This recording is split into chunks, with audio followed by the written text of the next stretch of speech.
Welcome to Talk Birdie to Me. This is Australia's most popular golf podcast with former world number 16 Nick O'Hearn, the only player to beat Tiger Woods twice in match play, and tour pro Mark Allen, who played professional golf around the world for 15 years, including a British Open. We're coming from our studio at Titleist and FootJoy headquarters. Titleist is the number one ball in golf, and FootJoy is the number one shoe and glove in golf. And thanks to our great partners, Watch My Numbers, the most powerful database golf app in the world. Download from the App Store or Google Play. Ping, as with Nick O'Hearn, will help you play your best. See your local golf shop or professional for a Ping Club fitting. The Golf Clearance Outlet beat everyone's prices. Visit golfclearanceoutlet.com.au for your nearest store. And Better, the fastest and easiest betting app in Australia. Now that's better. Now, from our studio at Titleist and FootJoy headquarters, it's time for Talk Birdie to Me. Here's Nick O'Hearn and Mark Allen. Well, Nick, it's the best time of the year. We've got the Scottish Open and the British Open coming up, and they're on two rip-roaring courses, and there is nothing better than making yourself a little Milo, a couple of pieces of Vegemite toast, getting the blankie out, and watching everybody hit off at about 6 p.m. Australian Eastern Standard Time and watching some links golf. Yeah, exactly. Plus, we got the Evian on this week, the women's major. So yeah, I know you're not excited about it. It's great views. Yeah, the views are great. Views are great. I want to talk links golf first. Have you heard anyone ever give the golf course a rap? I haven't. In fact, the actual golf course itself. The person holding the trophy up at the end usually quite often wraps it up. Yes, thinks it's a great place. Yeah. You know, I have my suspicions about the Evian. I want to talk about links golf in a second, folks. Yeah. My suspicions about the Evian is it was the richest women's tournament for a long, long time. And it got to the point where I think women's golf said, let's just give it major status. Yes. Well, so I think it's a commercial decision to make the Evian a major. It's interesting with the women's majors because they've flipped and flopped a bit on how many they've had. They've had 17. How many have they got at the moment? I was doing a bit of research. There's 5. Okay, so you've got the US Women's Open, the Women's British Open, PGA, the PGA, the Chevron, and the Evian. They used to have the Du Maurier, I think it was called, and then it went to the A&A, I think. That's right. But they no longer have that. Yeah. I think that may have turned into the Chevron. Or actually, the Du Maurier is now the Canadian Women's Open, but that's not a major anymore. We are the only podcast in the whole world that talks about the Super Grand Slam, which only one person has won in the whole world, and that's Kari Webb. But when you look into her record, she's actually won an Evian as well. She has, but it wasn't a major at the time. So she's actually won 6 if you do what the US Masters has done. If you do the math. Because before 1960, none of those players who won a Masters were considered major champions. Yep. So if you do the same thing as you do for the Evian, correct, for the US Masters for the Evian, then Kari Webb's won 6. She's won the Super Duper Slam. The Super, yes, that's exactly what it's called, the Super Duper Slam. So well done to you, Kari. Yeah. Anyway, I want to talk about links golf, please, because there is something magical about getting to the UK. And there's links golf all over the place. For some reason, Scotland is always, Scottish links. But there are links golf courses right through the UK and even some parts, only small parts, of Europe, very small, where a couple of links-style looking courses actually play like a links course. Yeah. But there is nothing better than getting on these golf courses with tiny little greens and you can land the ball 20 metres short of the green and you'll get an honest bounce. You won't pull up short. Most of them. Yeah, that's right. when they're playing well. Then you get a course like Royal St. George's where you just have no clue where it's going to bounce. Yeah, that's different. That's a luck of the draw. That is different. Even St. Andrews to a little bit. Some of those par 5s.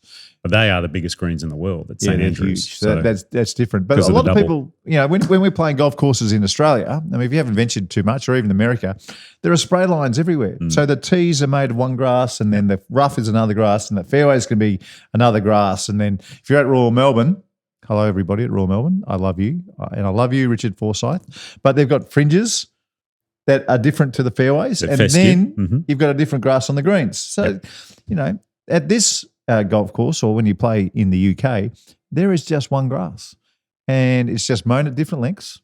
But the grass that's on the tees is the same grass that looks beautiful when it's not cut and it's rough, all the way to the greens. And you get this beautiful, no matter where your ball lands, you get the honest bounce. True. Which is just fantastic. It is good. It is just fantastic. And a beautiful way to play golf. I've played St Andrews many times, and there's been a couple of times I've walked onto what is the green, and I'm thinking, am I allowed to mark this? Yeah. I'm not sure if I'm on the green or I'm on the fairway. It right. basically was the same length. Yeah, that's right. And you cannot tell where the green starts and where the fairway ends on some of them. Yeah, that's right. And the other thing that I love about it, if you play sandbelt golf or golf in Australia, the golf courses that have the ability to look after a huge bunker system right throughout the 18 holes, well, they're kind of in your line of sight. But a lot of the links courses, they're so small. They hide them. You don't think they're ever going to be an issue. Yeah. But somehow they play large. Yeah. They play large because they've got the swales around them, and it's a funneling effect. That's right. Yeah, exactly. That's right. And I know I learned after a couple of years, I used to try and go and qualify for the British Open every year. I used to love it. And a lot of the qualifying courses around the open courses are the most beautiful miniature links open course venues. My favourite was the one in Littlestone.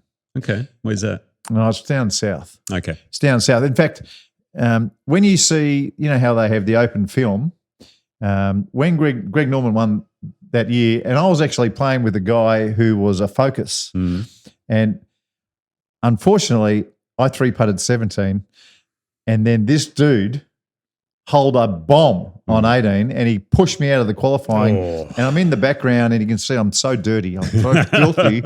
They show this bugger hold this bomb on the last, and then they're showing him, and I'm in the background, and I'm just so angry, right? That would have been a good look. I remember that golf course being spectacular, an absolute spectacular joint. Yeah. And people would come from everywhere to watch the qualifyings. But when you go to the UK to play some golf, and hopefully one day you all do, put on your bucket list. Make sure you get around to the little courses as well, and not just the big ones. Everyone's heard of the big name ones like your Troons, Carnousties, St Andrews, Turnberries, all them. Yeah. But there are these other little gems that you just go, wow, how good is this place? I played a qualifying one. You might have been the 99 Carnoustie year. Yeah. Where'd you play? I was at Montefieth, I think it was. Oh, okay. I was at Barry. I qualified at Barry. Magical little links course. Just brilliant. I missed out, so I wasn't playing well at the time, but I really enjoyed the course. And there's so many, like Hillside's another one, beautiful little links course. Just these gems that no one's ever heard of.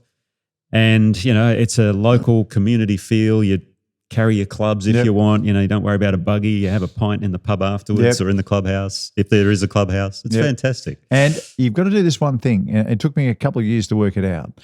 But if the golf courses, if they've got a bit of fire, which means they're brown, and the ball is bouncing like you can't stop the ball, take a sand nine or a lob wedge with no bounce. And I had this thing made. I never had much bounce on mine anyway. Yeah, so it was perfect for links. You were all set. I had 6 degrees. So. I used to use 2 or 4 degrees, but I had one made up with basically no degrees, and it had a big wide sole. So when you opened it up, the big wide sole provided some bounce when you could get it out of those pot bunkers. The bunkers, and when you didn't open it up, then you were able to chip without drop kicking the damn thing. Nice. Okay. It was really good. So most of the time I didn't need it if the course was a little bit green. But how good is it when you drive through the gates of a links golf course and the only green in sight are the tees, the fairways, and the putting surfaces? Magical. Just magical. It is just beautiful. It was the only time I ever used 2 irons as well. Really? I was not a 2-iron player, but whenever I played the links courses, you needed that low little bullet with the iron, sometimes off the tee, sometimes into the wind, a long par 5 rather than the fairway would. Yeah. I'd get the 2-iron out. And then the other thing at St Andrews, I would actually carry 2 putters because my broomstick putter, I couldn't swing hard enough because it'd have a 150-foot putt. You had 2 putters playing Open Championships. I threw a short putter in there. Yeah. For the 60. Only at St Andrews. For the 60-metre putts. Well, and sometimes, if you're 20 or 30 metres off the front of a green, rather than getting a fairway wood out, you'd get the putter out normally. Like you do that a lot in links golf. Yeah, okay. And I'd get the short putter out and whack it down there. So the other thing that comes Ping were very happy because they got 2 putters in their ping count. You know, they do the counts. So. Yeah. They got a little extra. Yeah, the guy would come along and he'd go, what? I said, don't worry, it's what I do. So I'd drop a 4-iron out or a 5-iron or something. It doesn't really matter. The other thing about links golf, which, is different from other courses, is on dog legs, the run out becomes very important when the fairways have some fire. So to give you an idea, that year at Carnoustie 99 where Van der Velde lost the plot on the last hole, I think he's just unlucky, but a lot of people say he lost the plot. Bit of both. There was a bit of both. We'd have a run out of 260 yards to run through the dog leg. Yep. If it was downwind, 5-iron. we were hitting 5 and 6 irons because the ball would land at your 180 yards and it would be uncontrollable from that point. And if you landed on a downslope on these fairways that were, really running, then you would get 80 yards of run easily. Insane. I remember playing Birkdale one year, I think the Harrington one. Yeah. When Norman was leading through 54 holes. Remember, that was almost that was incredible. I think he was with 8 Chris holes to Evett play. at the time, wasn't he? Yeah, that's right. And he was just showing off for Chris Evett. Yeah, that's right. Yeah. That's right. He'd only just got married. But I remember hitting a 9-iron on one hole, 190 metres. 190? I think. It was 210 yards. Straight downwind. It was just rock hard blowing. And then the next hole, I think I hit a 4-iron, 130 metres or something like that. It was magic. And you only get that in links golf. Now, you played many more opens than I did, but the other great thing, if you're a player, if you're a professional and you get to this level, the roar of the British crowds, it's so different. It is. It's just this, I don't know, how do you explain it? There's no hooping and hollering.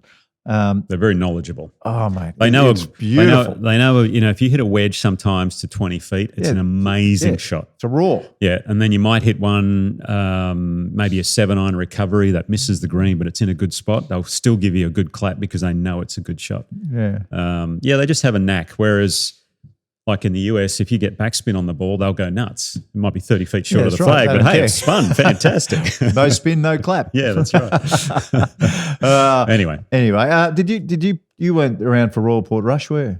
No, that was 2019. Okay. So, and where are they playing this week? Time. What's it called? It's called at the Scottish Open? The Renaissance Club up in North Berwick. So this fairly new links, though. It's only been around for 17, 18 years. Yeah, but it's a ripper. And it plays like a links golf course. A couple of great finishes the last 2 years with Bobby McIntyre won last year, if you remember that one. Yeah. Hold the putt on the last. And the year before, he got beaten by Rory McIlroy where they put the plaque. Yeah, that's right. Yeah, that's right. And it's so good this year because it's almost disappointing when they're playing at Glen Eagles or Loch Lomond because one of the courses at Glen Eagles was good. The other wasn't so much. The last time I saw the Open at Glen Eagles, it was just soft and it was the Ryder Cup course. Yeah, wasn't any good.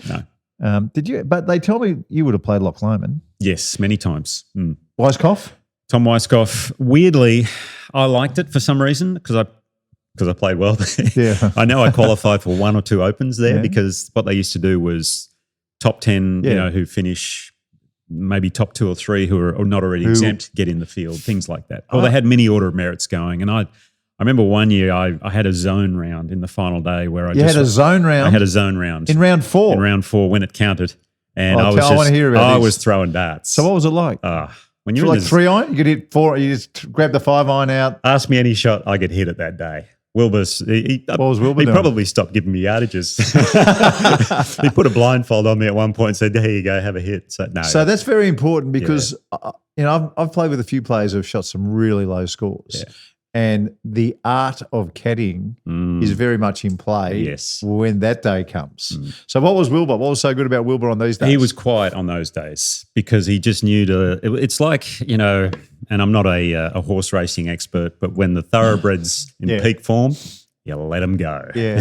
The jockey doesn't have to do much.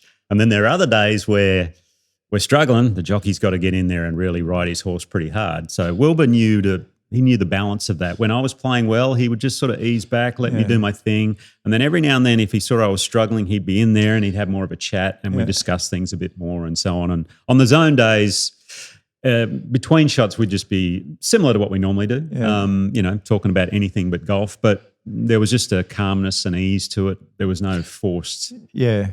I bet too, quite often if if it was an 8-iron shot and you had a 9-iron, on the days that you weren't going so well, he might try and talk you into the half 8.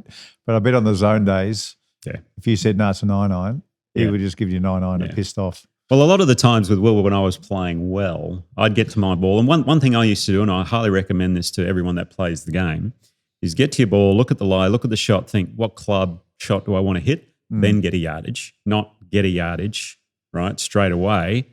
And then you go, oh, well, that means it's a 7-iron or something like that. Now, conditions may, especially in links golf, for example, conditions may determine that that's not the club. Yeah. Okay, it's something completely different. So trust your instincts, go by feel more. And in my zone days, I'd pull a club out of the bag, a 7-iron. Wilbur hadn't even given me the yardage.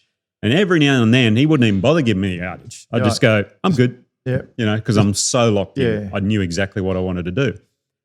Most of the time he'd go, it's 147 by the way. And I go, yeah, that's fine. I know what I'm doing, sort of, because I was so locked in. Other days I'm like, I'm fighting it a bit. Well, what's the number? What options do I have? We'll really back and forth, work through it. Yeah. So anyway, different ways to play the game and to caddy, how many, like I've been in one. What's that? I was in the zone once. Really? No, twice. I was in the zone twice in my professional career where whatever I touched turned to gold. Yeah. How many did you experience in your 20, how long were you out there, 25 years? Yeah, quite a while. Well, how many zones did you get in? It depends on what you determine a zone. Is it a 9 holes? Is it a round? Is it a week? I mean, I never had a week in the zone. You just never have that. No, I've had a full day in the zone, and I've probably had 3 or 4 of those. I've had 9-hole runs, probably several of those where I was in the zone. All of a sudden, something clicked, and I'm like, I'm away. Here we go. Beautiful. But the zone never happens from the first tee. It usually just kind of you tumble into it. It unfolds. Yeah, you tumble into the thing. Exactly. You don't even know you're in a zone. You think you're a bit lucky at the start. And then if you think you're a second, and then when you go, hang on, I'm in the zone here. Well, guess what? You're out of the zone. I'm not even nervous. This is going crazy. You get a 5-iron out. Yeah. I'm 7 under. Who cares? Well, the Shark. 6 feet. Remember the Shark had that zone day. When he was in awe of himself? That's the one, yeah. That was at Royal St George's, I think, in 93. Yeah. Hey, have you seen this thing where it's like a game show and they're giving away a spot? Have you seen this, Dan? Could you throw this up for me? I've never heard this before in my life, but I kind of like it. I'm keen to see how it works. I think they've narrowed it down to the top 10 or 12 players. Who aren't already exempt. Who are not in the Open. And they're going to give one spot to whoever wins the day. Yeah. Right. So they're going to be 3 groups of 4. It's this is at Royal Birkdale. Sorry, it's for next year. It's not for next year. It's not for this year. I was just reading it. Yeah. It says they're going to hold a last chance qualifier for the final spot in the field for the Open at Royal Birkdale. So next year, not this year. Up to 12 golfers will play for one spot on the Monday of Open Championship week. And the RNA said they originated this idea after a survey was sent to fans, revealing that they were seeking more opportunities to watch live golf. So that's pretty cool. I'm keen to see it. It's pretty cool. Unfortunately, the kid who lost in the Amateur Championship is out. Sorry, buddy, but you're not playing. He's going to miss his spot. Yeah. I thought it was for this year. There you go. Yeah. It's a shame they can't just let that kid in because, gosh, he did well. Look, I would, Well, unfortunately, they've only got a certain amount of spots. Yeah, I know. So I'd somehow make maybe he's an alternate. Yeah, but there'd be alternates ahead of him. That's the thing. Yeah, but the alternates don't work like they used to work as well, Nick. And particularly in the Australian Open. Rankings, maybe? In our Australian Open, it's very strange how the alternates work these days. Yeah. You got kids who are first alternate in qualifying, but there are categories that sneak in first. So it's always a little bit different. There was another headline I saw this week that I thought was pretty interesting too. Have a look at this, guys. Any observations or thoughts on that? Because, I mean, I would suggest present company might argue against this. Who are obsessed with golf may be more intelligent, study shows. Well, that makes sense to me. Yeah, that's perfectly. That's correct. Really? Is there a reason? Absolutely. Yeah, everyone except Rochi. Anything. Oh, sorry, Stephen. G'day, Rochi. What about Monty? Oh, dear. I'm sure he's not obsessed with golf anymore. No, that's true. Yeah, very true. Well, what about when he was, though? Yeah, well, don't know about it. Did you see on the PGA Tour at the John Deere, the shortest hitter won the golf tournament? Yeah, and it's his second win. The shortest hitter on tour On tour. And there's 174 players that are registered in the driving stats on the PGA Tour, and he's number 174. And he's not just 174. 173 has him by about 4 yards. Oh, you're kidding me. So he averages, Brian Campbell, who we're talking about. Look how excited you are about this, Real. Brilliant. Because he's one of mine. Yeah. I was one of the shortest. I was bottom 10 in driving distance every year, but I was usually top 10 in driving accuracy. Has he got a 7-wood like you do? And I bet he does. He probably does. Can we find out if he's got a 7-wood? Well, that's what I'm going to do my masterclass on later. On what? So in the studio, in the sim, to tell everyone you need to get one of these clubs. So, on your 7-wood? On my 7-wood. A masterclass on hitting a 7-wood. Absolutely. Oh, this is the best. I love it. Yeah, but it's funny. When I was on tour, Fred Funk, you remember Fred Funk? Straightest hitter on tour. Yeah. One of the shortest as well. Yeah, that's right. Whenever we got paired together, we'd have long driving comps. You're kidding me. I got him by a yard or whatever. Oh, every You'd be now and taller then. than We'd him. be back and forth, We'd How be tall are pretty you, close. 6'1"? I'm 6 foot. He's about 5'8", 5'9", something like that. And he was a golf coach, wasn't he? He was a golf coach somewhere and he started ripping it. And then he went to the tour school, got his card. Wow. And won early enough. Kept his card and away he went. Anyway, but Brian Campbell, he's won twice this year. And get this, other than the 2 wins, he hasn't finished inside the top 30 all year. He's won twice this year. Yes, won So twice. he won in Mexico. So remember he beat Aldrich Potgieter? Remember in the playoff where he hit it out of bounds and kicked back in? That's him. That's him. So the shortest guy hit the longest guy in that tournament. I remember that. And he beat him. So if he's won twice this year, what's his Ryder Cup position looking like? Well, because he's sucked in every other event. Yeah, okay. He hasn't sucked. I mean, he's missed about half of his cuts. But If he he hasn't wins finished one more time, he'd be in. If he wins one more time, he'll be close. And What's the Ryder Cup course like? The problem is the Ryder Cup course is Bethpage. Oh no, which is a it's bomber's poison. course. It's poison for him. So Keegan Bradley, he's probably saying, mate, don't enter any more events. We don't need you. We put Keegan in before this bloke. Well, there's a whole other conversation there. So, hey, can we just straighten up just a little bit because we've been following Jeffrey Guam. Yes. Now, if you're new to the podcast, a young player here in Australia who had just recently turned professional, had a great amateur career, was a superstar coming through. We all thought he was going to be a star. He swung it like a star. Yep. Had a horrible accident, a horrible accident in a Pro-Am and ended up losing his left eye. Was it the sight in his left eye or he has now lost his left eye? Well, it's one or the other. If you look at the pictures, it's closed, so I'm not sure it's there. But he's lost the sight, obviously. I'm not sure his eyeball is still in there. I don't know. Anyway, look, there have been wonderful efforts to try and get this kid up and going again financially with his swing, the whole lot. And now we are seeing what is looking like, hopefully, making a comeback. An amazing comeback. Let's just have a look at this vision that we have swing. Found. For our audio listeners, he's teeing off at the Australian Golf Club. I think it's the 18th hole by the looks, maybe. 18? Is that maybe the 9? Or is it 9? No, 9. It's not 9. I think the it golf could be 18. swing still looks beautiful. That looks pure, doesn't it? Now, I was doing a bit of reading on it and seeing what he was up to. He's got his coach, Gary Barter, at the Australian. They're helping along. His biggest issue he's finding is in bunkers. In bunkers? Well, he said darker colours, he can sort of gauge depth perception is the biggest thing, obviously. Yeah. So given the sand, the white sand, he can't quite judge it. So what he's doing is at home, he's getting this piece of foam from Bunnings, putting it on the floor, putting his sand iron on the foam and then lifting it and trying to get an idea, okay, how far above the sand is it, things like that. So it's going to be an unbelievably hard test, but he is slated to play the first event on the Challenger PGA Tour of Australasia up in Northern Territory in late August. So that's only 6-7 weeks away. So that's amazing. That shows you depth perception and how having two eyes really helps, because you would think that is a basic skill, wouldn't you? Exactly. But apparently, obviously, it is not. Yeah, he's going to have to rely so much on his caddy for lie, because the lie dictates everything. Well, you've got to be able to diagnose a lie where basically every shot you hit in golf, and that's quite often the difference between a good player and someone who really knows what they're doing. Yeah, well, I think his dad caddies for him, and so he's going to be relying a lot on him. Does his dad know what he's doing? I'm not sure. I'm assuming he does. So. Because, being able to diagnose a lie is one of, I just mentioned, is one of the hardest skills to grasp when you don't play much golf. I'm hearing he's shooting some good scores, under par, around the Australian, which is not an easy golf course, as we know. So time will tell, but we wish you well, sir. Take my hat off to him. It's amazing. And to everybody who has donated money and time and everything else to get this kid back in action, we think it's a wonderful cause, and hopefully, fingers crossed, we see him right across our summer of golf here in Australasia. We might go to the turn, but Mark, after the turn, I'm very keen to see if you have any kind of update on the investigation. Okay. Well, I think you are probably better poised to update us because there is something on the way. There is. And I cannot wait. Ooh, I cannot wait for this. All right. We'll update that next. Don't rub them.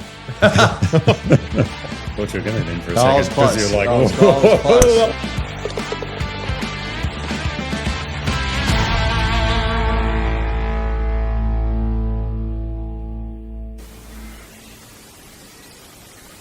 If you're planning a Gold Coast holiday, we've got an idea for you.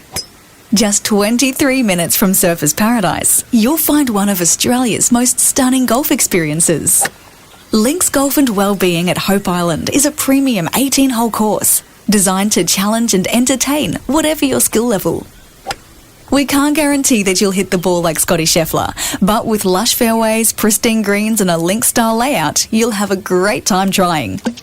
And with a friendly modern clubhouse, including a restaurant and bar, Links Golf and Wellbeing at Hope Island makes you feel just as welcome off the course as you are on. And of course, there's a well-equipped pro shop, putting greens and driving range. So whether you come for the golf, the food or the company, next time you visit the Gold Coast, we'd love you to drop into Links Golf and Wellbeing Hope Island. Visit us at linkshopeisland.com.au.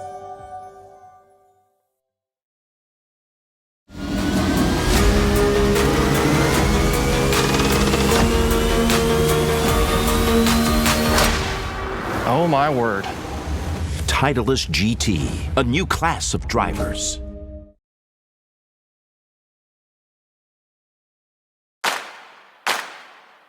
We're live from our studio at Titleist and FootJoy headquarters.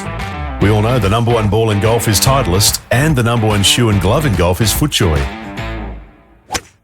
We're here thanks to the Golf Clearance Outlet. They beat everyone's prices. Ping will always help you play your best. Turn your bogeys into birdies with the Watch My Numbers app, and Better, the fastest and easiest betting app in Australia. That's Better. Now, back to Talk Birdie to Me. Here's Nick and Mark. Hey, Dan, how are the Golfies registrations going for the tournament? I spoke to Paul at Golfies a couple of days ago. They are flying at the moment. And actually, they've got he told me they've got a deal on for the Open Championship. Starts tomorrow. So it starts on Thursday. Yeah. Anyone who registers for the Golfies tournament using the promo code Bryson gets 50% off. And if Bryson wins, they get their money back. Full refund. Full refund. That's a win. Yeah. So just go to golfies.com.au and you can get involved. It's a lot of fun. And yeah, the prize is a $25,000 trip to Thailand. And while you're on the microphone, switch over because I want to see your face. I want people to see your face. Now, our investigation. Oh, yes. About top100golfcourses.com. Yep. Now, in my view, this is just my opinion, one of two things has happened in the bottom half of this top 100 list. Either they are looking after a golf architect of some note by putting in St Andrews Beach, or they've got people on that committee who do not know what they're doing. It's one of those two things. That's just my own view. Right. Okay. So what is the latest? Well, the latest is I have spoken to the guy. I think he's one of the top dogs there, a guy called Jasper, right? In the creation of this list. Right. And he has agreed to come on Talk Birdie to me next week to answer whatever questions you have. Well, I think this investigation is about to finalise. And to mount the case for the rationale they have used. Right. Okay. Will they be able to give us? To hear it. Yeah. Will they be able to give us the names of the people who are involved in judging these courses? He has not confirmed that to me yet, but I have said to him that you will ask him who those names are, and you want the names. We want names. So he said he's going to be quite transparent. So I'm assuming that he will. But if he's transparent, he will be. He seems like a good unit when I've been chatting to him, and so we'll get him on the pod next week, and we'll put this to him. Beautiful. It'll be very interesting. That's next week. That's going to be next week. Yeah, we'll do that. We'll do that next week. Well done. Well, get your boxing gloves out, Nicholas, and we will go to work next week. I might put the mask on. You can have the gloves. It's time for this week's Top 5. Top 5. The Talk Birdie to Me Top 5. Thanks to Southern Golf Club. Top 5. Righto.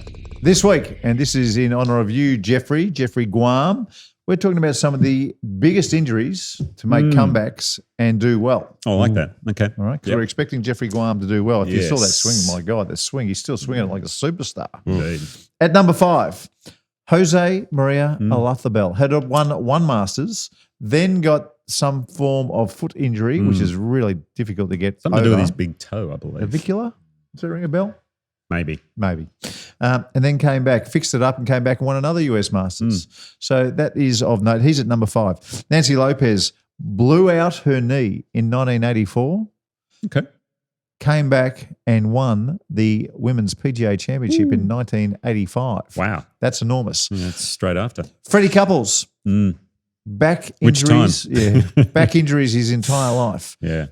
Got over some of them and won the 1992 Masters. Am I guessing? I think you're right, I think actually. it's right. No, I think you're right. Imagine if he'd had a healthy back throughout his whole career. Would have been scary how good that guy was. Scary. I saw something, now that our show is on YouTube. Yeah. This thing popped up under our show the other day when I wasn't watching the whole show, folks. I was just checking it out, making sure Dan was doing everything right. Oh, come on. That's all I was doing. I was just making sure focus was correct and everything else. You were looking for the comments, weren't you? I failed.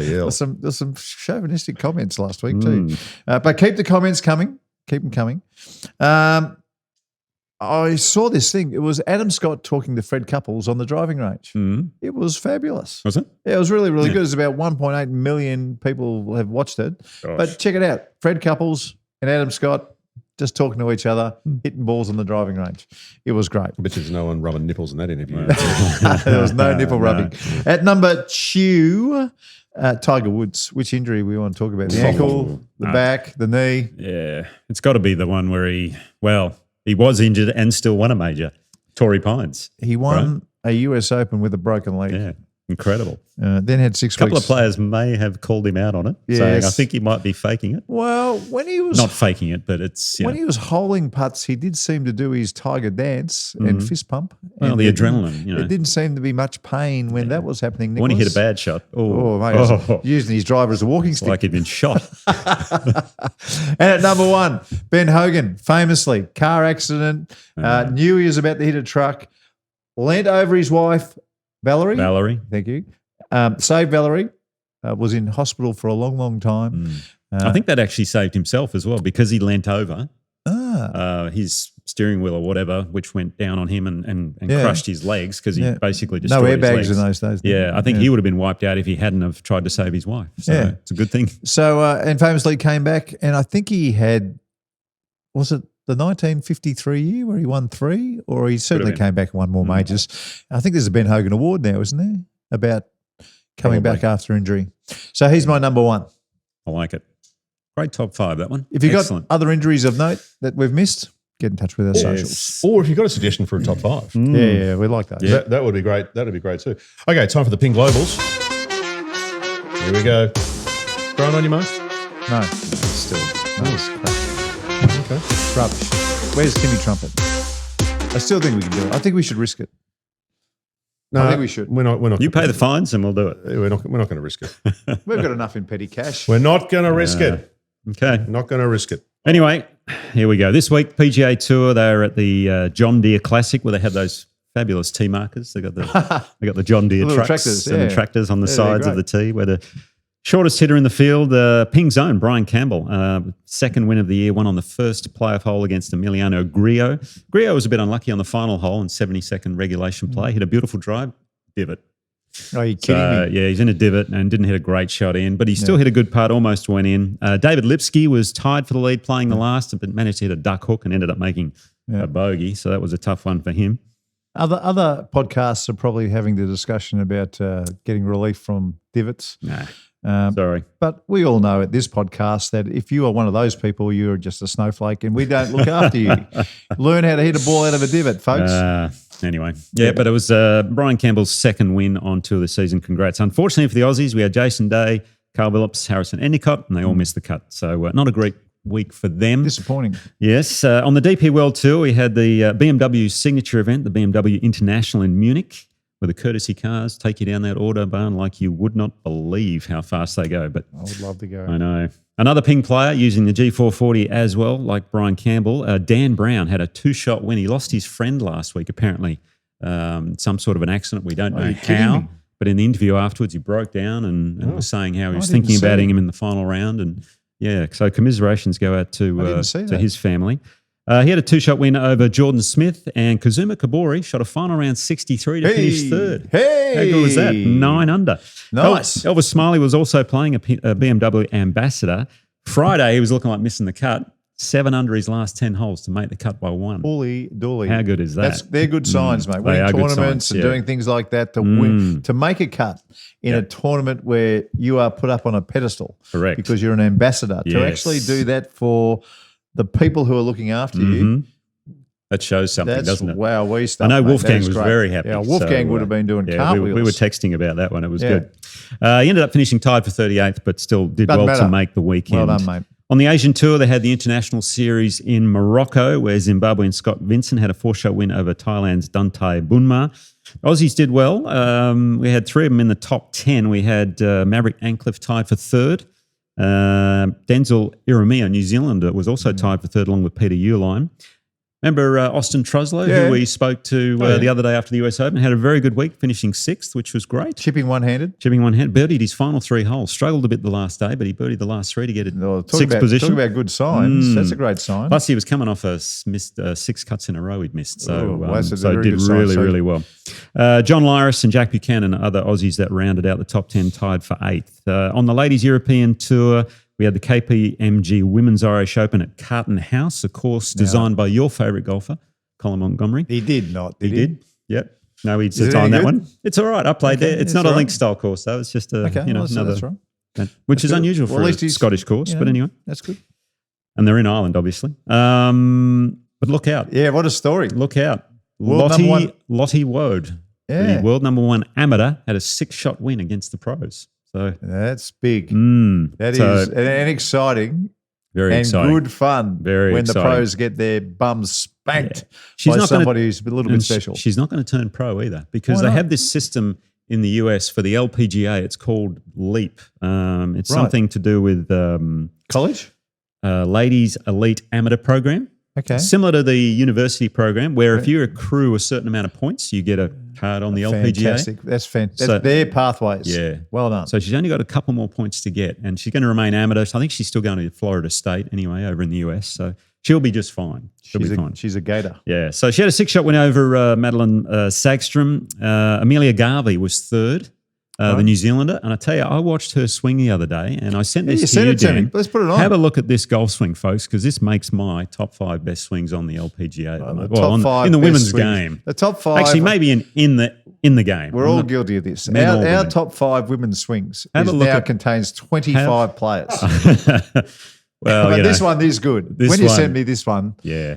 This is her second week in a row where she's finished 3rd as well. look so at this action, have a folks. look. I mean, athletic, great perfect. setup. Arms just hanging. Oh. And she's got a bit of a Tommy Fleetwood hold the finish follow through, which I Maintains the angles, Yeah. the speed. was having a bit of a She'd fiddle with that outdrive us by myself about the other 20 day. yards, I reckon. Yeah, probably. Probably. Yeah, probably. You're having a what? Sorry? I was having a bit of a go at the Tommy Fleetwood hold the follow through. Yeah, Little short half, follow through. yeah. Yeah, it works well for half shots. It does for punch shots. Yeah, it works really well. Do well on links golf. Absolutely. Yes. But anyway, Amelia finished 3rd. Charlie Hull was 4th. So Wode had a 7-shot lead starting the final round. And usually, you back up a little that's bit. right, She yeah. extended it to 8. It came back down to 4 or 5, ended up being 6. So very Good on her. impressive. Yeah, that's great. Our own Kirsten Rudgley tied for 5th. Good to see you playing well there, Kirsten. She's been Rudge. struggling a little bit of late. On the Hotel Planet Tour, they were in Austria, and I'm just saying it because of the name. Local Austrian Maximilian Steinlechner Oh, wow. So had good. a 2-shot win. What a great name that is. I want Maximilian to just continue his Yes. pathway to the top. That will be magnificent. Yes, New Zealand's Sam Jones tied for 15th, so well done there. And then on the LET Access Tour, they had the Swedish Stroke Play Championships where Steph Bunk had tied for 3rd. Well done, Steph. Yeah, the girls are Justice going so Bozio well. tied for 5th. Girls are going so well. Doing really well. But it was won by local Swede Andrea Lignell, so well done to her. And that's this week's Ping Global results. And no coincidence, by the way, our girls going so well. I mean, we've followed them in the Challenger Tour and they're getting that experience. They're on TV and they get across to the smaller tours in Europe. and there is no fear. So that Karen Lunn and everybody at the PGA, well done to you guys. No, exactly. What you are doing is getting results. Absolutely. And that is fabulous. Yeah. We've got a big week this week. As we said earlier, we've got the Evian, we've got the Scottish Open, and then there's also a live event at Valderrama. So not much of a warm-up for the Open Championship. Not quite there, the links Nicholas. prep that we want, a Spanish hillside course. But hey, the Open, I mean, you never know. Well, does it at least end on Saturday for them so they can get across and get some practice rounds That's a good in? question. I don't know. I think it might. Well, Be a good idea. I've seen them finish on Saturday before for that reason. Be a good idea. I'll check it out. Okay. Ready for some feedback, guys? Please. Okay.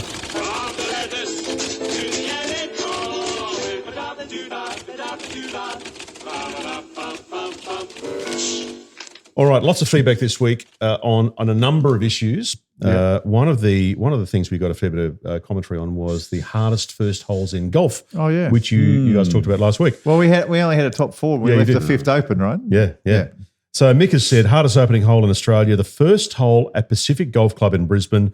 It's a 542-metre par 5 with a creek crossing. Any tee shot that leaks right will find the creek. Some that don't will have a nasty downhill lie to the next over the creek. The fairway on the other side of the creek is narrow with overhanging trees. Oh my God, that sounds very hard. Jeepers. Peter Senior described it as the hardest opening hole in Australia. Given that, surely it qualifies for the top 5. That slots in at number 5. We got a prize for him? We got a couple more. No, maybe we got a couple more. I haven't played there, but you know what that's called? A par 6. Yeah, that sounds like it. Evan has a suggestion as well. Evan has said, "G'day lads, here's an entry for the toughest opening hole in Australia. The first hole at Latrobe, 165 metres of pure pressure, not because of the bunkers, not because it's long, because it's not, but because it's 20 metres from the clubhouse and every single person is watching. On comp days, there's a full crowd. There's 30 to 70 quiet observers on the practice green, the bar regulars heckling from behind their pots of beer, and a balcony crew warmed up and dishing out commentary on how you're doing. Yeah. It's a close-knit members club. Everyone knows who you are. Everyone knows your handicap. Everyone knows your flaws. And everyone knows how badly you played the week before." I love it. Actually, there's another top 5 best opening tee shots at a golf course where everyone's right there watching it. I mean, you talk about first tee nerves. Yeah, it's true. If you're nervous, you get on those clubs and look out. If you've got a first tee where banter is prolific, yes, give us a yell. We want to know about it. I know there was one. Well, the new one at Mount Lawley is right there. Right there? But Royal Perth. Royal Perth. I was going to say Royal Sydney. Royal Sydney, yes. Sydney's well, you're a bit on the side, but it's right there. But Royal Perth is right there. I remember that. Yeah, one. Royal Perth. Yeah, and you got the road left as well. That's right. Yeah. Okay, this one from Matt. "G'day guys, Matt here. Love the pod. Hardest opening hole, the Old First at Yarra Yarra, 200-metre par 3. Super tricky, up and down from pin high, left or right, sneaky big slopes and lightning fast greens. This is not the hole you ever want to start on." Is that the new third? It's the new. It's new. It's about the 4th hole. Look, ordinarily I would agree with you, but I can only have this story to tell. I got back from Texas Tech and we were playing Yarra Yarra in Pennant, and I stood on the first tee and knocked it in the hole. That was my first ever hole in one. Really? So that's at Yarra Yarra. Numero uno. And then the bloke I was playing, I think his name was Gary Mansfield. Did you walk off, how do I by the way? that? What about a walk-off? Well, I remember I couldn't really see it go in, but everyone down at the green were going crazy, so we knew it. And, I walked off to the side. Gary Mansfield from Latrobe, actually. We were playing Latrobe there at Yarra Yarra, and he got over the ball. He had his couple of waggles, looked at me and said, "So I've got this for a half?" Very good. Okay, this one from Michael. "Cape Wickham Links, King Island, opening par 4 can be easy with no wind, but if the wind is up, it's brutal." Yes, agree. Yep. Haven't played there. Don't know. Yep. It's nice to say a nice thing about Cape Wickham too, seeing it's the number 1 course in the country. Yeah. I sense some sarcasm there. Sarcasm, possibly? Just a little bit. Yeah, okay. Just a fraction. Okay. This one from Cam. "G'day guys, Cam here from the UK. Recently new to the podcast, but already a big fan. Keep up the amazing work. One of the toughest opening holes in golf, I would say, is the first at Royal Birkdale. Good luck to the 7 Mile Beach team in Tassie, by the way. I love the episode with Maddie, and it got me thinking." So he's got 2 parts to this question or comment. "If you were handed a blank check to build a golf course anywhere in the world, what style and features would you go for? Ooh. Links, sandbelt, parkland, and where would you build it? I'd love to hear your thoughts. Cheers, Cam." So first things first, First at Royal Birkdale. What are your thoughts? Yeah, it's a good hole. Yeah, it is good. It's a strong really one. good hole. Strong and a little bit scary at the same time. Yeah. If there was 4 or 5 deep watching you hit off.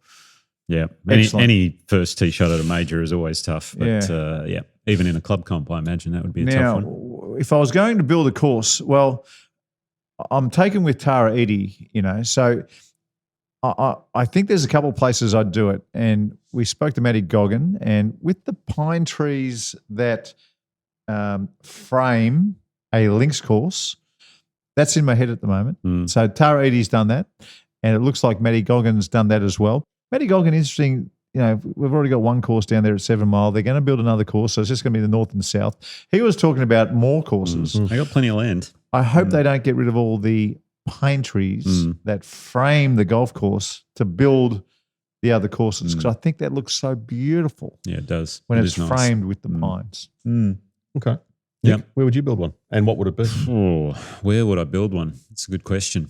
Trying to figure out the land. I love links style golf course, so it'd be near the coast somewhere. Yeah. The land that links as you say, Yeah. links the ocean to the farm. That's right. Where? That's a good question. I know down southwest of WA, there's some beautiful spots Yeah. down there where you could. Kennedy Bay, where Kennedy they built Bay's that. an underrated Magic, course. yeah. You could go further down near Albany and just keep going all around the coast there. I'm What's sure there's some Albany great like? land. What's it? There It's used a good to be track. It used to be a whaling station down Yes, there. yeah, didn't it was a good golf course. I think I won the Pro-Am down there one year. So listen it's to him. fantastic He's a golf joke. course. Hang on. You just told a story about getting a hole in one area. Hello. Yeah, well, Are you having a crack at Nico? it was topical. No, there's some good land down there. So link style for me. Okay, question here from Winter. So a hole can be a better hole, guys, just by changing the card from par 5 to par 4. Yes. How does that work? Yes. Well, for instance, the hole in question last week, which was Royal Melbourne West's 15th hole, it's got a huge green. Now, generally speaking, I find that hole harder though than the 12th, yeah, I'm with you. which is a par 5 as well. That's right. I'm with you. I'm with you. I'd rather turn 12 into a par 4 than the other one. Well, see, if it was me. All right, if it's you. So the other one, which is 15. 15 is quite a flat journey, and it has a very big green. Now, Yes. what makes par 5s special is when the green is very, very small, Sure. and you're hitting a wood or a long iron to it, and there can be a bit of trouble around there. But this particular green is quite big, and they've just done a small renovation where the false front isn't as false as it used to be, and a few balls can kind of hang there. So it's a very, very wide fairway if you get rid of the bunker that has been put in to toughen a very short par 5 up. I'd take that bunker out, and I would just have it as a par 4 with a very big target as a second shot. But the other one that we're talking about, which hole is that? So it's 10's the little one around the corner. 12. 10, 11, 12. 12, I just feel like the way that hole goes up and then flattens and goes down and then goes across an island. Plays a lot shorter though than 15, I find. I agree with that too. But anyway. I feel it's a better par 5 land. I know that's just my opinion. I know over the You're years, not silly for having a different opinion. playing tour events, often we go to golf courses and this hole's a par 5 for members, but they turn it into a par 4 for the guys because length is obviously, well, for me, it felt like a par 5, but for a lot of them, they're still, they're hitting mid-irons into, I'd be hitting fairway woods in. Yeah. Greens weren't designed for a fairway wood, I can tell you now. So for me, they became very difficult, but for other players, not so much. So it's all depends on your skill level. But at the end of the day, most of those sorts of holes, if it was a par 4, it would average 4.3 or 4. And if it was a par 5, guess what? It would probably average 4.3 or 4. Yeah, so that's right. pars are relevant in a way. Yeah. It's just whatever number you want to put on the card. Yeah. Okay. All right. We had a lot of comments from people last week on the tweet from Jenny Shin about would a scratch male golfer beat an LPGA Tour pro? Lots of conflicting opinions. Well, for the most part, people agreed with you that it wouldn't happen. There were a couple of outliers, which we'll get to one or two of them. I think nerves alone would get them. If we just plonked, and when we're talking about scratch players in this situation, so not a scratch player who was a pro, got his amateur status back, and has ventured back. Not so much a college player who may well have been off +5 playing at Florida State and now is 40 years old and a scratch player. We're talking about these guys who have worked their way down the scratch. That the scratch is as good as they've ever got. Those types, if you plonk them into an LPGA event, I'm confident would struggle to break 80. I agree. There would be some outliers who would love the challenge and would just shoot par or maybe even 2 under. There might be a small percentage of those. But the great majority of them, I feel nerves would get them in a tournament. Yeah. So Greenie has said, Nick and Mark, you are correct. I played in a pro-am with a mate who's a scratch golfer and a leading female pro. We all played from the members' tees. The real differences were in the mid to short iron game. She hit most every single fairway, took dead aim with every iron and got every putt really close. We had to play out of our skin just to even keep up. That was a real pressure game. Yeah, there you go. Yeah, the women are just deadly with their shorter clubs and they're very accurate with the long ones. Yeah. So it's pretty simple. And they're very, very good putters too. Like as you have to be to earn money playing this game. You want to be a pro. It's really hard earning money playing this game. You've got to be bloody good. Mick has said, I play off scratch and I played the host venue for this week's Ladies Irish Open dozens of times and I have never broken par. 60 players are 1 under or better as of the first round and it was really howling during the afternoon for a stretch. This is ridiculous thinking to think you could beat them. Yeah. Yep. And again, as an amateur player, you kind of got to work up to playing in big tournaments and in front of big crowds. You actually, it's a bit like talking in front of people. At the start, no one's any good at it when you talk in front of a crowd. But eventually, you work your way up. It's the same with golf. I remember I was nervous playing in the Wednesday comp for the first time in Huntingdale when I was 13 years old. I got the first day, I was really nervous. Yeah. And then I was nervous playing in my first tournament. And then I was nervous playing in my first pennant match. And then I was nervous playing in my first college event. In the end, you work on the Australian Open first tee, you wouldn't be nervous at all. No. You're just so used to it. Well, you still get nerves, I always found. Yeah. Not the nerves that make you play Actually, bad. It brought back a memory because they were talking about the golf course, the Women's Irish Open, which was Carlton House, which I said was the Monty course. Yeah. I now remember who I played with in the third round. It was Darren Clark and Miguel Jimenez. Awesome, and I always knew where the wind was going because you just watched the cigar smoke. I'd stand on a par 3. I'd say, Wilbur, where's the wind? He'd go, look over there. And the wind's, the smoke's going this way. And there we go. Well, Squirrel, there's a caddy called Squirrel who used to caddy for Darren Clark. And then Squirrel ended up caddying for Jeff Ogilvy. Correct. Was Squirrel caddying for Darren Clark? No, I think it was Billy Foster back then. Yeah, okay. Because Billy caddied for him. I see he's on Colin Murakawa's bag this week, Billy Foster. It's funny. Squirrel was caddying for Darren Clark, and one year at the British Open qualifying, a year I didn't qualify, but I shot 68 in the first round, and I'm like 1 off. Hello. Right? Darren Clark shot 74. Squirrel came and found me. I was hitting a few pitch shots out the back and said, hey, if you qualify, I'll caddy for you. Oh, right. Okay. So he was doing the dirty behind Darren Clark. He was chiseling. He was doing the dirty. Ooh. The next day, Darren Clark comes out to shoot 61. Oh, what? I shot 75. So he was chiseling away at me, and his man there you go. Came out and taught him a lesson the next day. Interesting. There's a heap of other comments. We won't go through tons, but there's a couple that I think are quite good. Brian has said it's not at all likely the LPGA elite golfers are 6-over golfers, dead straight off the tee, killer short games. Maybe on an off day, if the scratch golfer is having the round of his life and he's a bomber, but my money's on the LPGA player 9 times out of 10. Jim has said, no way could a scratch male golfer be an LPGA Tour pro. I checked the handicaps of some of the high-level female amateurs, the college and the Curtis Cup players. They all have handicaps of at least +4, and many of them don't even make the LPGA Tour. Yeah. The scratch golfer would get hammered. Yep. So No, totally agree. it's reasonably consistent. However, There's a few Cowboys out there. here's the Cowboys. Want to listen to a couple of Cowboys? I want to hear the come on. Cowboys. All yeah. right, bring it on. Yeah. Sandbagger. A scratch golfer could easily beat an LPGA Tour player. You are delusional. Easily. He used the term easily. He did. I understand if he said, listen, on their best day, it would happen, yeah. But easily?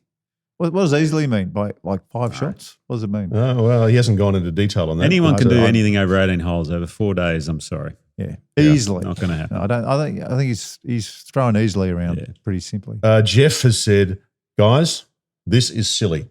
Come on. A male scratch golfer would make the cut 40% of the time on an LPGA Tour simply because of distance. Well, distance is obviously everything in this game. Well, look, it's your no, view, no. but look, unless you've played high-level professional golf, and you end up understanding what it's so much more than just hitting the ball a long way. Starts Brian Campbell. Holding your nerve, yeah, that's right. Holding your nerve, short game, so many things. Playing in front of people, so many things come into it. There's a reason why long drive champions aren't on tour. Yeah, that's right. Put it that way. Imagine one of these scratch golfers, right? And they're put in the middle of a field, and the cameras started coming behind them, right? Started running behind them. You got a cameraman, You're in the middle of your pre-shot. The cameraman's just getting himself set up behind your shot. All those things. Even the these pros, people don't put into their equation. Yeah, even the young pros now, on the local tour that we televise here, whenever a camera goes to them, sometimes they just play bad for a few holes because they're not used to it. That's right. How often when we were commentating, we'd say, "Hey, send somebody to so and so's group because he's on fire." And then the camera would go out there and poor old so-and-so bogey the next 2 holes. Those sorts of things are not in these people's equation. Yeah. They're talking about, you know what they're talking about? They're talking about the Thursday Stableford competition at their home club where there's no pressure. Put some pressure on these guys and see what happens. And go to a different golf course every week. Yeah, go to a new golf course every week. There was a lot of comments on that, both positive and negative, but I will say I would suggest 95% of people said, no chance. Yeah. They were on the team with you guys, and there was just a small minority who didn't agree. The final thing I'll mention here, we had a lot of comments on young Jasper from last week. Oh, he's a how flasher. good was he? Yeah, he's good. And what a nice kid too. Okay, we won't go through all the comments, but this one here from Tim I thought was lovely, and this kind of summed it up really well.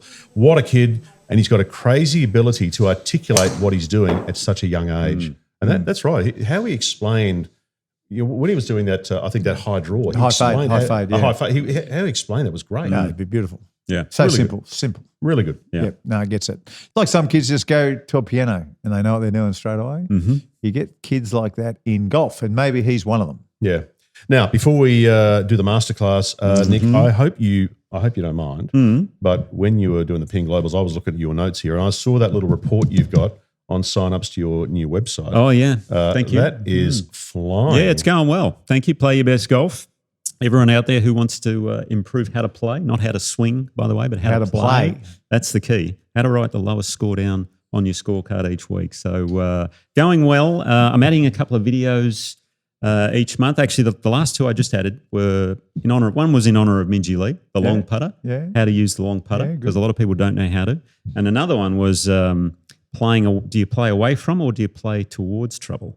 Okay, so if you've got a hazard or out of bounds down the left, what do? Do you aim towards it and work it away, or do you play towards it? This is good because interesting stuff like that. Like I said, now that our show is on YouTube, I'm seeing a lot of YouTube tips. I have a look. I have a look at everything, but not too many people are giving tips on how to play the game. Yeah, the next masterclass is coming up as well. So if you sign up, you'll be able to log into that on where are we? July 22nd. We're going to be doing. You're doing a masterclass on how to hit a 7-wood next. But that I'm one, excited. Yeah, but that one lasts about half an hour or so. This one we're going to do for about a minute. So beautiful.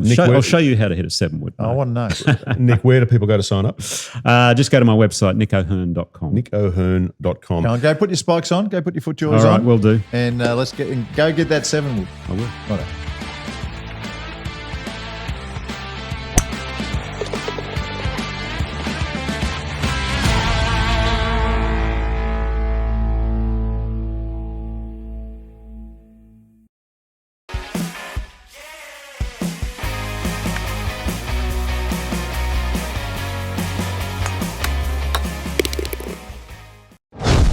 Well, the masterclass this week it's a little bit different. It's more probably a recommendation than a masterclass, I would say, but I will tell you how to use this golf club. And what it is a 7-wood. I just got this the other day, a Ping G440 7-wood, and it has become my favourite club in the bag. Normally my driver is, but this 7-wood has changed the game for me. Instead of getting the 1-3-5 wood, which I normally do, I now have a 1-4-7 wood.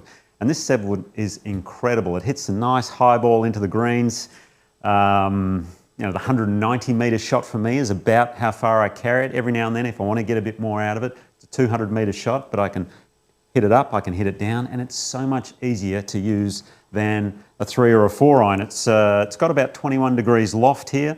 Beautiful looking golf club. As I set it down behind the ball, I can see so much loft on the club. It's amazing. I'm going to probably ball position it a little bit further back than I would a normal fairway wood, my 5-wood, for example. I'm probably a good 3 inches, 2 inches inside my front heel. And the feeling I have when I hit it, if I want to flight it down a bit, I'm actually going to come into the ball a bit steeper. And if I want to get it up, I may move it a little bit further forward and slightly swing up on it to get the height that I want. But a wonderful golf club, plenty of sweet spot on it. And if you haven't got one of these, I can tell you now, go out and try a 7-wood. It could change your game. So interesting. Are you taking divots with the 7-wood? Yeah, it's funny. It's almost like a hybrid, I find, where it's an in-betweener. So the ball position is slightly further back than your 3 or your 5-wood. Yeah. But it's a little further forward than maybe a 3-iron or a 4-iron. So it's more of you're nipping it off the turf, I would say. Now, some people like to hit down. Others more of a sweeping motion. But the beautiful thing I find with it is I can manipulate it and I can get it coming out low or I can hit it high, just a lot of variety. But the other thing was I wish I'd have had this back in my day, I tell you. That 200-metre high ball flight landing soft. Perfect. And tell me, the shorter shaft again, it's short. It's a shorter shaft again than a 5-wood. And the control, is the control factor is very different. Well, there's so much loft on it, you see. Yeah. And how much loft? 21? 21 degrees. Yeah. And I look at my 3-wood sometimes and go, how am I going to get this off the ground? But the 7-wood it just comes out so high.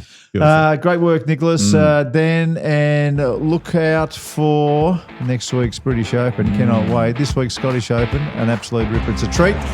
Make sure you get those Milos just at the right temperature and the taste just right. Sounds good. And that's been Talk Birdie to Me, Australia's most popular golf podcast with Nick O'Hearn and Mark Allen, coming from our studio at Titleist and FootJoy headquarters. As everyone knows, Titleist is the #1 ball in golf and FootJoy the #1 shoe and glove in golf. Wherever you get your podcasts, make sure to subscribe, maybe leave a review, and we'd love you to share the pod with a friend who loves their golf. Huge thanks to our fantastic partners. Ping, like they do for Nick O'Hearn, will help you play your best. You can see your local golf shop or professional for a Ping club fitting.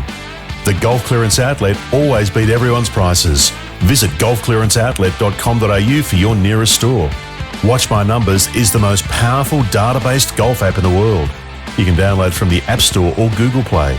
And better, they've got the fastest and easiest betting app in Australia. Download from the App Stores today. Now that's better. Keep in mind, what are you really gambling with? But for now, from our studio at Titleist and FootJoy headquarters, thanks for being a part of the show. We'll see you next time.